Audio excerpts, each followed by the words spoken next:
भूपेंद्र सिंह हुड्डा का ये जिक्र कर रहे हैं, उनकी सरकार में रहते क्या कुछ काम हुए थे और क्या कुछ घोषणा पत्र में उन्होंने जिक्र किया था। वो पहले वाले घोषणा पत्र भी हमारे पास है। फीजी ऐसा लग रहा है ये चुनावी मंच पर भाषण दे रहे हैं, लेकिन सवाल यही बनता है 2019 और 2014 में जो वादे किए थे, किसानों की आय दोगुनी करने का जिक्र भाजपा ने किया था, किसानों की आय दोगुनी नहीं हुई है। पूछेगा इनसे सवाल।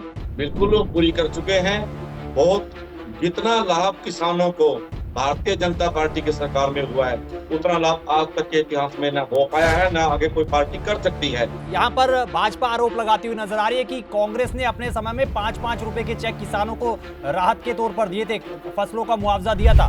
तो फिर ये 7 गारंटियां क्या ये भी जुमला ही है सिर्फ? आप बात कर रहे हैं कि 5 रुपए का जो चेक है, 10 रुपए का जो चेक है, वो किसान के खाते में आ सकता है। फसल 5 रुपए और 10 रुपए से बीजी नहीं जाती। ये संदीप टेका जी भी अच्छी तरह से जानते हैं, तमाम कांग्रेस और बाकी पार्टी के लोग भी जानते हैं। किसानों के ऊपर भूपेंद्र सिंह हुड्डा ने हमेशा ही अत्याचार करवाए हैं और भारतीय जनता पार्टी की सरकार ने हमेशा ही किसानों का मान और सम्मान बढ़ाया है। ठीक है सतीश जी, ये पहली डिबेट ऐसी देख रहा हूँ कि अगर कोई भाजपा का प्रवक्ता या भाजपा का नेता कांग्रेस के खिलाफ बोल रहा है तो कांग्रेस का प्रवक्ता बड़े शालीन तरीके से उस बात को सुन रहा है। दीपेंद्र सिंह हुड्डा तो ये कह रहे हैं, कांग्रेस ये कह रही है कि बीजेपी ने उनका जो मैनिफेस्टो है वो कॉपी कर लिया है। तो दोनों प्रवक्ताओं से ये सवाल पूछेगा किसने किसका घोषणा पत्र कॉपी किया है।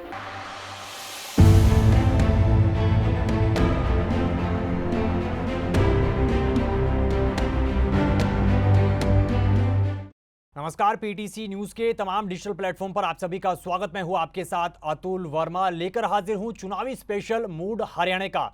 और आज मूड हरियाणा में हम बात करेंगे तमाम पार्टियों के घोषणा पत्र को लेकर। घोषणा पत्र में क्या कुछ चुनावी वादे किए गए हैं। हमारे साथ खास मेहमान बातचीत करने के लिए मौजूद है। कुरुक्षेत्र से हमारे पीटीसी संवाददाता अशोक यादव और टोहाना से हमारे पीटीसी संवाददाता सतीश अरोड़ा, उनके साथ पार्टियों के प्रवक्ता मौजूद है। उनसे बातचीत करेंगे, सवाल जवाब लेंगे। लेकिन सबसे पहला जो सवाल वो बनता है कि जो चुनावी वादे किए जाते हैं इन चुनाव में घोषणा पत्र के जरिए, संकल्प पत्र के जरिए, वो कितने खरे साबित होते हैं, ग्राउंड लेवल पर कितने वो वादे पूरे हो पाते हैं। क्योंकि 2019 में तमाम पार्टियों ने बड़े बड़े वादे किए थे। भाजपा ने 2019 में जब सरकार बनाई थी उससे पहले बहुत सारे वादे किए थे, लेकिन क्या वो वादे पूरे हो पाए या फिर नहीं, ये अपने आप में बड़ा सवाल। तो सबसे पहले कुरुक्षेत्र हम चलेंगे। हमारे पीटीसी संवाददाता अशोक यादव हमारे साथ मौजूद है।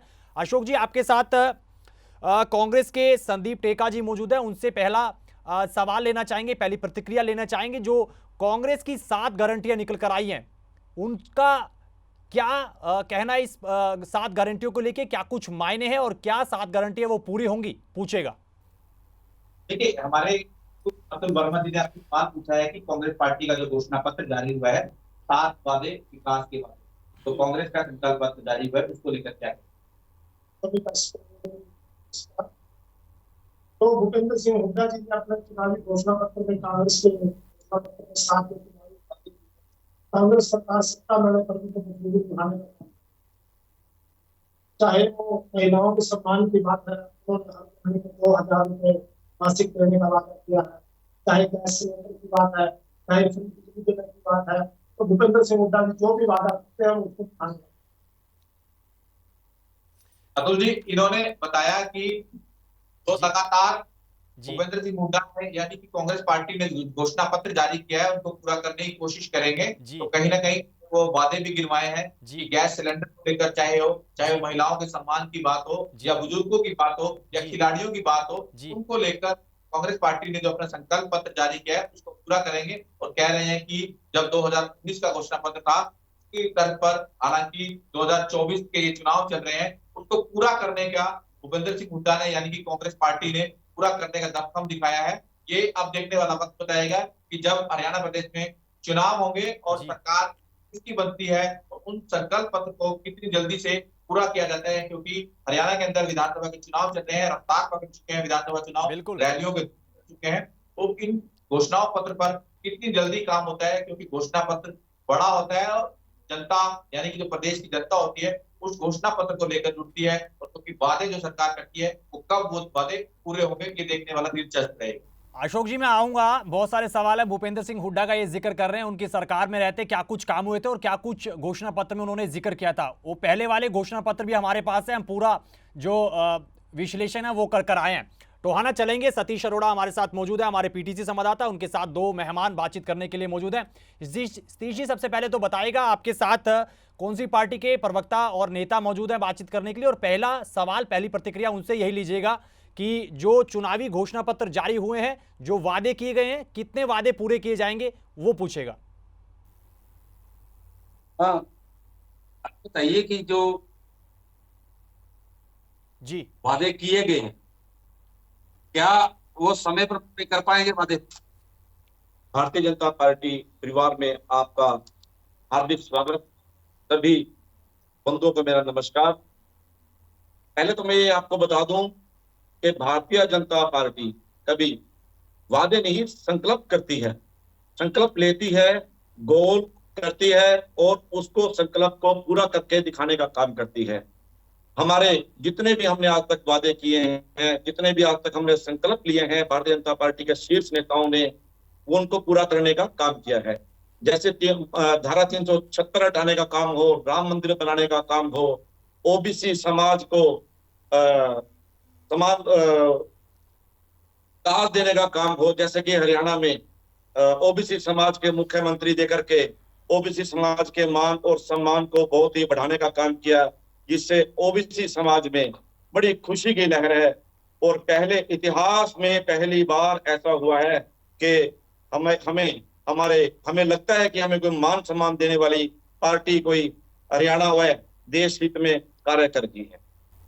जी, ऐसा लग रहा है ये चुनावी मंच पर भाषण दे रहे हैं, लेकिन सवाल यही बनता है, 2019 और 2014 में जो वादे किए थे, किसानों की आय दोगुनी करने का जिक्र भाजपा ने किया था, किसानों की आय दोगुनी नहीं हुई है, तो पूछेगा इनसे सवाल, कब करेंगे किसानों की आय दोगुनी? तो आप बताएंगे कि ये 2014 में जो वादा किया था किसानों की आय दोगुनी करने का, क्यों अभी तक पूरी नहीं हो पाई है? बिल्कुल वो पूरी कर चुके हैं। बहुत जितना लाभ किसानों को भारतीय जनता पार्टी की सरकार में हुआ है, उतना लाभ आज तक के इतिहास में ना हो पाया है, ना आगे कोई पार्टी कर सकती है। अभी हमारे नायब सैनी जी ने 24 फसलों को एमएसपी पे खरीदने का जो अभी निर्णय लिया है, और एमएसपी पर ही 24 फसलों की खरीदारी हुई है, और जो किसान को हर खेत में पानी पहुंचाने का, बिजली पहुंचाने का जो कार्य किया है, गरीब किसान को पेंशन देने का जो काम किया है, वह भारतीय जनता पार्टी ही कर सकती है। अदरवाइज की कोई और पार्टी जो है, पहले क्या होता था, मुआवजे के इनाम पर 5-5 रुपए के चेक, 10-10 रुपए के चेक भूपेंद्र सिंह हुड्डा ने हरियाणा सरकार में बांटे थे, किसानों का मजाक उड़ाया था। यह भारतीय जनता पार्टी ने हर एक फसल के मुआवजा भी टाइम टू टाइम दिया है, वह किसानों का मान और सम्मान बढ़ाया है। ठीक है सतीश जी, आपके पास आएंगे, अशोक यादव के पास चलेंगे। अशोक जी, यहां पर भाजपा आरोप लगाती हुई नजर आ रही है कि कांग्रेस ने अपने समय में 5-5 रुपए के चेक किसानों को राहत के तौर पर दिए थे, फसलों का मुआवजा दिया था, तो फिर ये 7 गारंटियां क्या ये भी जुमला ही है सिर्फ? देखिए, भाजपा ने आरोप लगाया है कि कांग्रेस सरकार ने 5-5, 7-7 रुपए के चेक दिए। आप कह रहे हैं कि सबका साथ विकास को लेकर के सवाल पूछा है भाजपा ने, आपके ऊपर आरोप है। तो मैं ज्यादा न करते हुए, जब सत्ता पक्ष अब पिछले 10 वर्षों से सत्ता में है, तब तो उनको किसानों की एमएसपी कभी याद नहीं है। तो किसान आंदोलन पर उनकी मांग क्या थी? मुख्य मांग थी कि एमएसपी का कानून है। आज हमारे कार्यवाहक सीएम जो है भारतीय जनता पार्टी के, वो इस चीज का श्रेय लेते हैं कि हमने 24 फसलों पर एमएसपी दी, जबकि 10-12 फसलों पर तो उन्होंने अभी पिछले महीने ही घोषणा की एमएसपी करने की। उससे पहले जो फसलें थी, मैं यहाँ एक किसान परिवार से संबंध रखता हूँ, कभी कभार अगर बिका है तो गेहूं ही एमएसपी पर बिका है, धान भी कभी एमएसपी पर नहीं बिका। उसके बाद आप चाहे सरसों है, कोई भी दालें हैं, कभी हमने यहाँ पर एमएसपी पर नहीं देखी, चाहे मूंग की खेती है, उड़द की खेती है। दूसरा, 10 फसलों में यहाँ कोकोनट को, नारियल को, खोपा को भी दिया है। मुझे तो लगता नहीं कि हरियाणा में कहीं खोपे की फसल भी होती है। अब बिना मतलब का श्रेय वो लेना चाहते हैं, तो अपनी उनकी सरकार है, वो जैसा मर्जी। और रही बात 2-2, 4-4 रुपए के जो चेक की वो बात करते हैं, कई बार क्या होता है कि एक परिवार का बहुत बड़ा मुश्तरका खाता होता है जमीन का, उसमें क्या होता है कि किसी भाई के हिस्से में, किसी खेत में या किसी मुरब्बे में मुश्किल से 2 मरले 4 मरले जमीन आती है। अगर उसको 6,000 का या 10,000 का नुकसान मिल रहा है, तो उसके हिस्से में 5 या 10 रुपए भी आ सकते हैं। वो क्योंकि संयुक्त परिवारों की थी। लेकिन आज भाजपा जनता पार्टी ने क्या किया, उनको बांटने का काम किया, भाई को भाई से लड़ा दिया, परिवार में फूट डालो, राज करोगे। अशोक जी जी, अतुल जी, अशोक जी, मैं बिल्कुल उन्होंने बिल्कुल संदीप जी की बात सुनी और ये डिबेट जनता भी सुन रही है जो मूड हरियाणा का है। आप बात कर रहे हैं कि 5 रुपए का जो चेक है, 10 रुपए का जो चेक है वो किसान के खाते में आ सकता है। फसल 5 रुपए और 10 रुपए से बीजी नहीं जाती, ये संदीप टेका जी भी अच्छी तरह से जानते हैं, तमाम कांग्रेस और बाकी पार्टी के लोग भी जानते हैं। मैं एक बार आपके पास आऊंगा अशोक जी, सतीश अरोड़ा के पास चलना चाहेंगे। सतीश जी, यही सवाल कांग्रेस के जो प्रवक्ता है, कांग्रेस के नेता है, उनसे भी पूछेगा। 7 गारंटियों का जिक्र कर रहे हैं, लेकिन फिर अपने वक्त में तो 7-7 रुपए के चेक किसानों को दिए थे, तो फिर ये कैसा सम्मान था अपने वक्त में? कांग्रेस सरकार थी उस समय, ये बातें कहाँ गई थी? जो बातें किए गए थे वो पूरे क्यों नहीं किए गए? एमएसपी की गारंटी की जो थी, उन्होंने कहा था, लेकिन वो 7 साल तक जो उस भाई को संभाल के रखा गया। ऐसा है सतीश जी, जो कांग्रेस के समय में आप पूरे 10 साल का कार्यकाल कांग्रेस का उठाकर देखें, कहीं भी कभी भी किसानों को धरना नहीं देना पड़ा, किसानों को आंदोलन नहीं करना पड़ा। कोई भी आपदा आती थी, चाहे वो बाढ़ थी या कोई भी विपदा आती थी, जब भी किसान पर तुरंत प्रभाव से उनको मुआवजा मिलता था। अब तो ताजा उदाहरण है, अभी कुछ समय पहले ये बाढ़ आई है हमारे टोहाना में, आप किसानों को जाकर देखो कितना विरोध है। जाखल बेल्ट में एक तरफा बीजेपी साफ हो गई है क्योंकि उनको कोई सुविधा अभी तक नहीं मिली, जबकि इतनी बड़ी आपदा में तो उनको तुरंत प्रभाव से मिलनी चाहिए थी। किसानों का सबसे बड़ा आंदोलन अगर विश्व के अंदर कहीं चला है तो वो चला है तो वो केवल पूरे मैं कहता हूं देश के अंदर अगर चला है तो बीजेपी की सरकार के खिलाफ चला है। 800 के लगभग किसानों ने शहादत दे दी। किसान हमारे 800 के लगभग उस आंदोलन के दौरान शहीद हुए हैं, तो क्या सरकार की लापरवाही नहीं है? उनकी मांगे मानने का जो वादा सरकार ने किया था, उनके साथ वादा खिलाफी की गई, उनको पीटा गया, रोड पर दौड़ा दौड़ा कर पीटा गया। ऑन रिकॉर्ड है कि जितने भी हमारे मेन हाईवेज हैं वहां पर बड़े बड़े गड्ढे खोदे गए, बड़े बड़े कील लगाए गए। क्या कोई आतंकवादी थे? वो हमारे देश का अन्नदाता है, हमारे देश का पेट भरता है, उन्हीं के बच्चे आज हमारे देश की सुरक्षा में तैनात हैं। ऐसे व्यक्ति अगर अपना हक मांगने के लिए अगर हमारे देश की राजधानी में जाते हैं तो कीले लगाकर और गड्ढे खोदकर उनको रोका जाता है। वो आतंकवादी नहीं थे, वो देश के अन्नदाता है।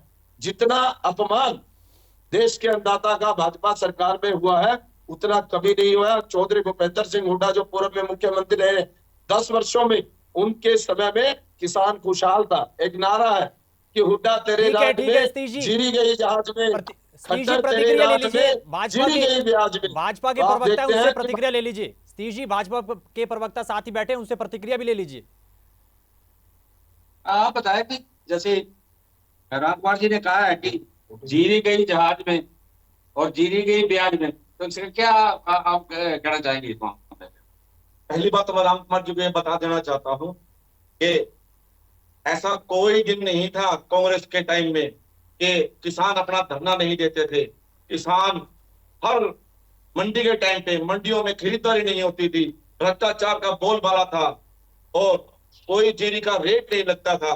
ये तो श्री मनोहर लाल खट्टर जी ने ही आकर के जीरियों पर रेट बढ़ाए हैं और हमारे जो एरिया में जीरी की जो फसल है वह बहुत ही ज्यादा होती है और हमारे जो किसान हैं, हमारे जो हल्के के किसान है, वो इतने खुश हैं कि उनकी जीरी जो है, उनकी जो जीरी है डबल दामों पर बिकी है जीरी। हमारे जो किसान है, किसी अच्छे किसान से, किसी समझदार पढ़े लिखे किसान से पूछ करके देखिए कि किसान का ऐसी बीजेपी सरकार है या कांग्रेस है। बीजेपी सरकार जो है, भारतीय जनता पार्टी जो है, किसान की हितैषी पार्टी है। और जो कांग्रेस है, कांग्रेस ने हमेशा ही किसानों के ऊपर अत्याचार किया है, चाहे वो कंडेला कांड में हमें किसानों के ऊपर लाठियां व गोलियां चलवा करके किया हो। किसानों के ऊपर भूपेंद्र सिंह हुड्डा ने हमेशा ही अत्याचार करवाए हैं और भारतीय जनता पार्टी की सरकार ने हमेशा ही किसानों का मान और सम्मान बढ़ाया है। ठीक है सतीश जी, ये पहली डिबेट ऐसी देख रहा हूं कि अगर कोई भाजपा का प्रवक्ता या भाजपा का नेता कांग्रेस के खिलाफ बोल रहा है तो कांग्रेस का प्रवक्ता बड़े शालीन तरीके से उस बात को सुन रहा है। अशोक यादव के पास चलना चाहेंगे। अशोक जी, कांग्रेस ने 7 गारंटियों का जिक्र किया है, तो क्या इन 7 गारंटियों के मुकाबले जो भाजपा के 20 संकल्प है उनको यहां पर पीछे छोड़ पाएगी कांग्रेस, कैसे देखते हैं? और कांग्रेस के जो संदीप टेका जी है इस पर क्या प्रतिक्रिया देना चाहेंगे? देखिए संदीप जी, सवाल पूछा है आपने कि कांग्रेस ने अपना जो 7 वादे का संकल्प पत्र जारी किया है और भारतीय जनता पार्टी को 30, उसको आप कैसे देखते हैं? क्योंकि कांग्रेस पार्टी कह रही ये वादे हैं और भारतीय जनता पार्टी ये हमारे 20, उसको दोनों को कैसे देखते हैं? क्योंकि भाजपा ने जाहिर है कह रही हम ये चीजें। घोषणा पत्र जहां तक मैंने तो मुझे उसमें ना कुछ घोषणाएं उनकी 2019 की घोषणा है, तो पिछले 5 वर्षों में भी आज तक पूरी नहीं कर पाए, उनको बार बार रिपीट करने का काम है। और चौधरी कांग्रेस के नेतृत्व में जो संकल्प पत्र तैयार हुआ है उसमें तो हर वर्ग को जोड़ा गया, चाहे किसान की बात हो, महिलाओं की बात हो, पिछड़े वर्ग की बात हो, नौजवान युवाओं की बात हो, हर वर्ग को साथ लेकर के चलने की बात उसमें की गई है। अब जैसे नौजवानों के लिए हरियाणा में जो सबसे ज्यादा नौकरियां खेलों के प्रति अगर कोई सरकार ने दिया तो कांग्रेस सरकार ने दी। आज की मौजूदा सरकार में तो हमने देखा है, तो हमारे खिलाड़ी साथी तो मैं अपने मेडल को भी लौटाने चले गए थे, उनके वहां पर धरना प्रदर्शन हुआ दिल्ली में, और राज में या कहो या कांग्रेस राज में कहो, खिलाड़ियों को सभी प्रोत्साहन मिले, बड़े बड़े पदों पर उनकी नौकरियां नियुक्ति हुई है। और उसके बाद ये बात करते हैं हम अगर किसान के साथ इन्होंने कितने अत्याचार किया आपसे कहीं मुझे नहीं लगता कि छुपा हुआ। पिछले 1.25 साल के करीब दिल्ली के बॉर्डर पर जो किसानों का आंदोलन चला उसमें 700 से ज्यादा किसानों को उन्होंने मारने का ही काम किया। उनकी मांग क्या थी? एक मेन मांग थी एमएसपी, हमें एमएसपी का कानून दिया जाए, हमारी फसलें एमएसपी पर दी जाए, मंडियों में शोषण होता है। और उस एमएसपी के ही कानून को बनवाने के लिए वो बार बार वहां अपना धरना प्रदर्शन दे रहे थे, कई दौर की वार्ताएं भी हुई, आखिर में वो मोदी साहब जी को अपने कानून वापस लेने पड़े, क्यों नहीं सहमति बनी। दूसरी तरफ उन्हीं का कार्यवाहक मुख्यमंत्री नायब सैनी जी कहता है हरियाणा में आप 24 फसलें एमएसपी पर, कहीं ना कहीं ये बाद में फिर आप तो 20-20, 30-30 घोषणाएं कर रहे हैं, बाद में कहेंगे तो चुनावी जुमले थे, इन्होंने पीछे भी आ सका ये तो चुनावी जुमला हो। और कांग्रेस के नेतृत्व में जो संकल्प पत्र तैयार हुआ है उसको उन्होंने बखूबी निभाने का काम किया। मैं एक छोटी सी बात ही मैंने उस घोषणा पत्र में देखा कि जो बुजुर्गों की, विकलांग की, विधवा की तो पेंशन बढ़ाने की बात कांग्रेस ने अपने घोषणा पत्र में की है, उसमें कहीं से पता नहीं मुझे लगा कि उन्होंने वैज्ञानिक तरीके से, वो कौन सा तरीका होता है वैज्ञानिक, क्या आज वो पेंशन जिनके राज में 10 सालों में बढ़ी है वो स्पष्ट नहीं है, पूरे सब एक साफ सुथरे तरीके से नहीं बनाई गई है। ठीक है अशोक जी, नहीं आता क्योंकि ये चौधरी देवीलाल जी ने जो वृद्धावस्था सम्मान भत्ता, उसमें कहीं ये नहीं देखा गया था कि वो गरीब परिवार से है, अमीर परिवार से है, उसके बच्चे अच्छी नौकरियों पे हैं या दिहाड़ी मजदूर करते हैं, एक वृद्ध का सम्मान किया।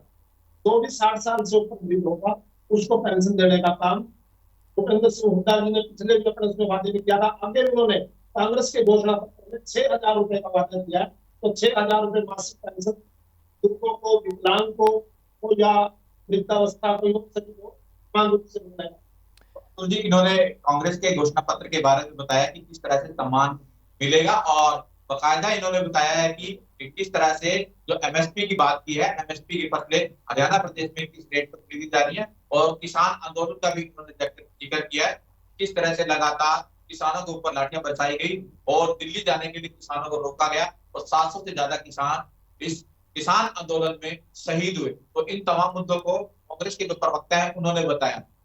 ठीक है अशोक जी, मैं आपके पास आऊंगा, सतीश जी के पास भी जाना चाहेंगे, लेकिन उससे पहले भाजपा के घोषणा पत्र पर या कांग्रेस के घोषणा पत्र पर नायब सिंह सैनी क्या कुछ कह रहे हैं, और उसके बाद भूपेंद्र सिंह हुड्डा, दीपेंद्र सिंह हुड्डा घोषणा पत्र पर कैसे जुबानी हमला कर रहे हैं वो आपको सुना देते हैं, उसके बाद फिर चर्चा को आगे बढ़ाएंगे। पहले नायब सैनी क्या कह रहे हैं वो सुन लेते हैं। ये इस मैनिफेस्टो को लेकर के बातें कर रहे हैं।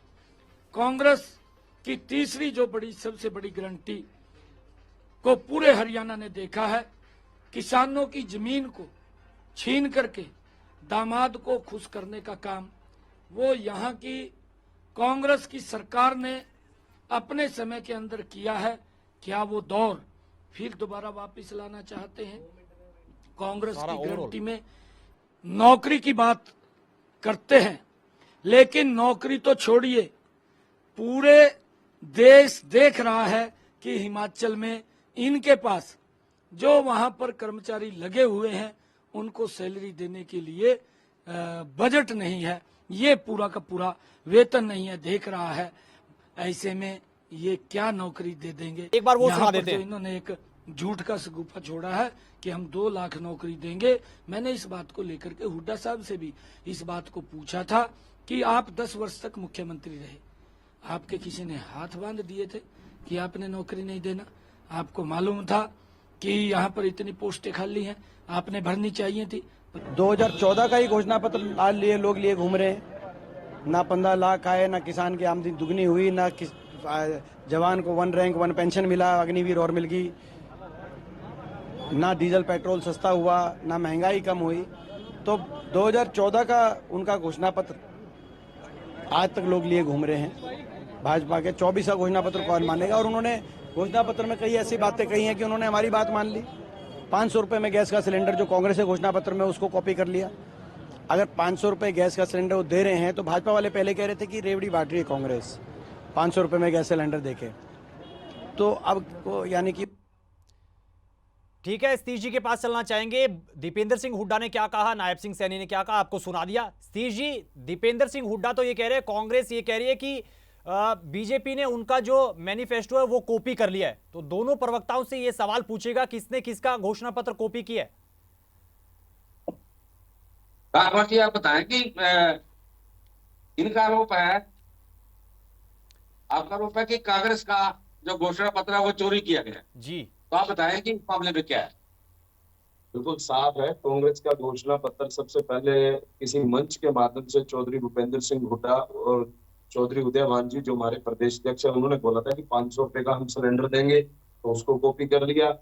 अच्छा, उसके बाद जो युवाओं को रोजगार देंगे, मैं ये पूछना चाहता हूँ माननीय मुख्यमंत्री जी से कि जो आपकी सरकार सत्ता में आने से पहले जो प्रथम आपका चुनाव था, सबसे बड़ा मुद्दा आपका क्या था कि हम 2 करोड़ रोजगार प्रति वर्ष हम युवाओं को देंगे, जो विदेशों के अंदर काला धन है वो भारत में वापस लेके आएंगे और 15-15 लाख गरीबों के खाते में डलवाने का काम करेंगे। तो जितनी भी आपकी वैकेंसी निकली है, लगभग 30 वैकेंसी आपके पेपर लीक के कारण कैंसिल हुई है, क्योंकि आपकी मंशा साफ नहीं थी युवाओं को रोजगार देने की। सतीश जी, समय कम है। राम कुमार जी की बात सुन ली हमने, भाजपा वालों से प्रतिक्रिया ले लीजिए। 30 वैकेंसी आपकी लीक हो रही है, इसका मतलब आपके मन में युवाओं को रोजगार देने की मंशा आपकी साफ नहीं है, चाहे आप किसी भी बहाने से लीक कराए। आज तक जो 30 वैकेंसी लीक हुई है, 30 वैकेंसी के आरोपी कौन है? सतीश जी, भाजपा वालों से प्रतिक्रिया ले लीजिए। भाजपा वालों से प्रतिक्रिया ले लीजिए। वैकेंसी थी, उसके मंत्री को क्यों नहीं आपने सस्पेंड किया थी आज तक? जो भी हमारे भाजपा से प्रतिक्रिया ले लीजिए। क्या कॉपी किया है कांग्रेस का घोषणा पत्र? जी जी, सतीश जी, भाजपा से भी प्रतिक्रिया ले लीजिए। आखिरी सवाल है, क्या कांग्रेस का घोषणा पत्र कॉपी किया है आपने? और 2019 में घोषणाएं पूरी नहीं हुई थी, कॉपी है या फिर खुद का? आप बताएं कि क्या आपने कांग्रेस का घोषणा पत्र चोरी करके, वही बात है जो इन्होंने कही है कि ये हम ये देंगे, हम ये देंगे, क्या वही चीजें आपने कही है? भारतीय जनता पार्टी जो है, मैंने पहले भी बोल चुका हूं, वादे नहीं संकल्प लेती है। और उनको, भारतीय जनता पार्टी को जरूरत नहीं है कि किसी इटली की महारानी से अप्रूवल लेने की। हम ये घोषणा पत्र, ये वादे हम जनता की सामने पेश कर रहे हैं। भारतीय जनता पार्टी जो है धरातल पे एक संकल्प पत्र बनाती है, लोगों से पूछ के, मजदूर से पूछ के, श्रमिक से पूछ के, व्यापारियों से, जो व्यापारी के हित की, मजदूर के हित की जो भी सुविधा उनको चाहिए, उनके आधार पे संकल्प पत्र बनाती है। और बात रही रोजगार की, कि भाई पूरा प्रदेश जानता है कि भारतीय जनता पार्टी की सरकार में बिना खर्ची, बिना पर्ची बहुत से लोगों को एक्सेस तक का रोजगार मिला है। और जब हम लोगों के घर जाते हैं, लोगों के घर देखते हैं कि उनके कच्चे घर में एक इंस्पेक्टर तक की नौकरी, तहसीलदार तक की नौकरी इनको मिली हुई है। ठीक है, तो ठीक है सतीश जी। जो माँ बाप, श्रमिक माँ बाप आंखों में आंसू लिए।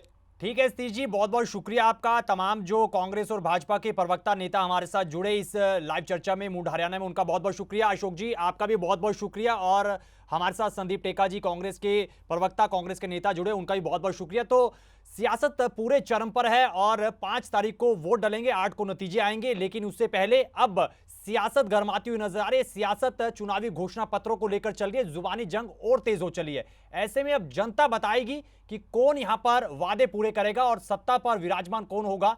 हरियाणा विधानसभा की कुर्सियों पर कौन बैठता हुआ नजर आएगा, तस्वीरें क्या कुछ बयां करेगी, वो फिर आपको आगे हम बताएंगे। फिलहाल के इस चर्चा में इतना ही। आपको चर्चा कैसी लगी जरूर बताइएगा वीडियो के कमेंट बॉक्स में। फिलहाल के लिए दीजिए इजाजत, नमस्कार।